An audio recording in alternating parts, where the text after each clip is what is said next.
აჭარაში 800 მილიონი დოლარის ოდენობის ინვესტიციის განხორციელება კითხვის ნიშნის ქვეშ დგას.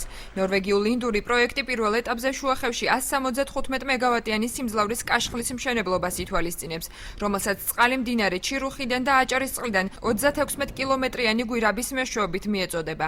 აჭარის უმაღლეს საბჭოში გამართულ შეხვედრაზე საზოგადოების უმრავლესობამ ჰესის მშენებლობა გაუმართლებლად მიიჩნია. Ყველა დაუშვებელია ჰესების მშენებლობა. Არც ერთ მდინარეს, არც ერთ შესართავში არ უნდა აშენდეს. დღეს ყოველ შემთხვევაში სანამ ეკოლოგიური გარემო არ აღდგება, ტურისტები იქნებიან ევროპიდან და არავის არ უნდა რომ იხილოს იქ. მოდის იმიტომ რომ ნახოს ველური ხელუხლებელი ბუნება. შენიშვნები ჰქონდათ აჭარის გარემოს დაცვის სამმართველოს წარმომადგენლებსაც. ტარიელ ტუსკიას თქმით, მშენებლობამ შესაძლოა რეგიონში ეროზიული პროცესები გამოიწვიოს. ეკოლოგიურ საფრთხეებზე საუბრობს შუახევის მუნიციპალიტეტის მოსახლეობაც. ვიზუალურად ძალიან ცუდი მდგომარეობა.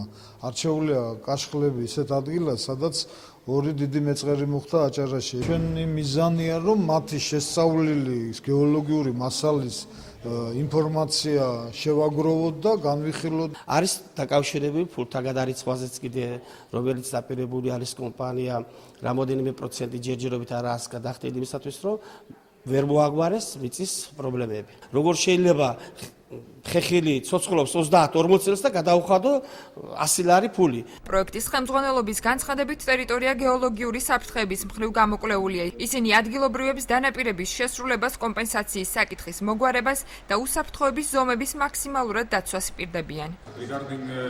ნიადაგი გეოლოგიური საფრთხეების მიმართ შესწავლილია. პირდებით მოსახლეობას, რომ პროცესი მაქსიმალურად უსაფრთხოდ განხორციელდება. კომპენსაციის საკითხი ჯერ დასრულებული არ არის, ადგილობრივების მოთხოვნები მაქსიმალურად დაკმაყოფილდება. დამატებითი ინფორმაციისთვის ადგილზე გაიხსნება საინფორმაციო ცენტრი.